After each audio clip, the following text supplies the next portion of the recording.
새로운 도약을 꿈꿉니다. 기사회생TV 김민수 변호사입니다. 회생 파산하면 보험 같은 거는 그냥 아예 가입을 못하거나 기존에 가지고 있는 보험도 다 해약해야 되는 걸로 잘못 알고 있는 분들이 계세요. 그런데 이건 전혀 사실이 아닙니다. 우선 자동차 보험이나 운전자 보험, 여행자 보험 같은 거는 회생 파산하고는 아무 상관이 없으니까 이런 보험들은 전혀 신경 쓸 필요가 없고요. 주로 문제되는 상해보험이나 사망보험 같은 보장성 보험도 회생 파산을 한다고 해서 가입을 못하게 되거나 기존 보험을 해약해야 되는 건 아닙니다.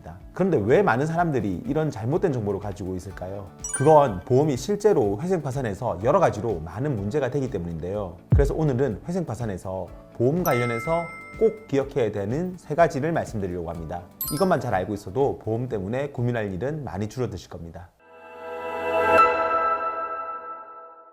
제가 방금 회생 파산한다고 보험을 해약해야 되는 건 아니라고 말씀을 드렸죠. 그런데 여기에는 한 가지 예외가 있습니다. 보험 관련해서 꼭 기억해야 되는 점 첫 번째는 회생 파산에서 보험은 원칙적으로 해약할 필요는 없지만 이게 너무 많으면 일부는 해약하는 게 오히려 낫다는 겁니다. 왜 그러냐면 보장성 보험이 너무 많으면 법원에서 월 변제금을 올리라고 할 수가 있어서 그렇습니다. 이 부분 내용이 좀 어려울 수도 있는데 자세히 설명을 드려볼게요. 회생 신청할 때 내가 매달 법원에 내겠다고 하는 이 월 변제금이랑 매달 보험회사에 내는 보험료, 이게 두 개를 합한 총 금액의 30%가 넘게 보험료를 내면 그 30%가 넘는 부분만큼은 월 변제금을 올리라는 보정이 나올 수가 있습니다. 예를 들어 볼게요. 매달 보험료를 40만 원씩 내고 있는 사람이 회생 신청을 하면서 월 변제금을 30만 원 내겠다고 계획을 짰어요. 그러면 월 보험료 40만 원에다가 월 변제금 30만 원을 합하면 총 70만 원이 되는데요. 이 70만 원의 30%에 해당되는 금액은 21만 원이 되는데 내가 매달 내는 보험료는 40만 원이니까 40만 원보다 21만 원이 19만 원이 더 많잖아요. 그러면 법원에서는 처음에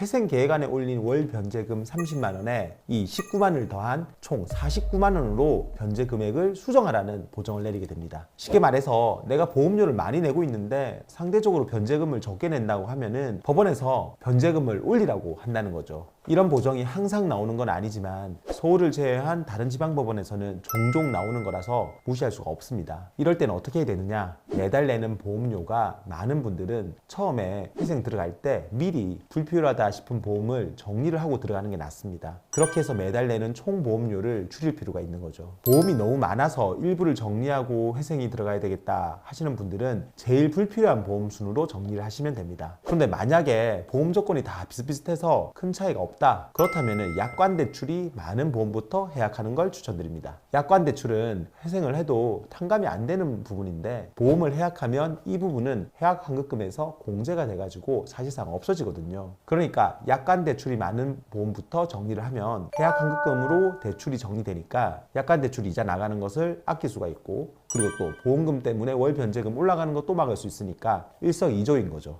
보험 관련해서 꼭 기억해야 될 두 번째는 보험회사에서 이의 신청이 들어온다고 해서 겁먹고 보험을 해약하면 안 된다는 겁니다. 회생하면서 보험료 내는 게 부담이 돼가지고 보험을 일부 정리하는 거는 내 자유니까 상관이 없는데, 가끔 보면 보험회사에서 자기 채권은 빼달라고 하면서 보험 해약을 법원에다 요청하는 경우가 있어요. 회생 파산에서는 이의 신청이 들어오면 그 자체로 부담이긴 하지만 그렇다고 상계해야 되니까 보험 해약해 달라거나 아니면은 면책시키지 말라 달라는 식의 보험회사의 이의 신청까지 신경 쓸 필요는 없습니다. 이런 이의 신청은 면책을 받는데 아무런 영향을 안 주거든요. 그러니까 이 경우에는 보험 해약할 필요 전혀 없고 이것 때문에 면책 안 될 것 걱정할 필요도 없습니다. 마지막 3번째는 약관 대출 받은 거는 회생이나 파산을 하더라도 줄어들거나 사라지지 않는다는 겁니다. 이 부분은 아까 잠깐 언급을 해드렸었는데요. 보험회사에서 보험계약자한테 해주는 대출에는 신용대출도 있고 약관 대출도 있는데요. 보험회사 신용대출은 다른 일반 은행에서 하는 그 대출이랑 비슷한데 이 약관 대출은 일반 신용대출과는 좀 많이 다릅니다.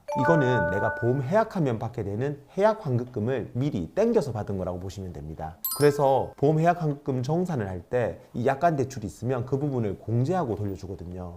그래서 이거는 말만 대출이지 실제는 일반 대출로 지급이 안 되기 때문에 보험회사에 신용대출은 없고 오로지 약관대출만 있는 경우에는 회생파산 신청할 때 처음부터 채권자로 넣을 필요도 없어요. 괜히 넣었다가는 불필요한 이의만 들어오니까 이 부분도 꼭 기억하시기 바랍니다. 그리고 앞에서도 말씀을 드렸지만 약관대출 가지고 보험회사에서 뭐 상계하겠다느니 보험 해약하겠다느니 하는 이야기는 크게 신경 안 써도 된다는 점 다시 한번 말씀을 드립니다. 오늘은 보험 관련해서 꼭 기억해야 되는 3가지를 말씀을 드렸는데요.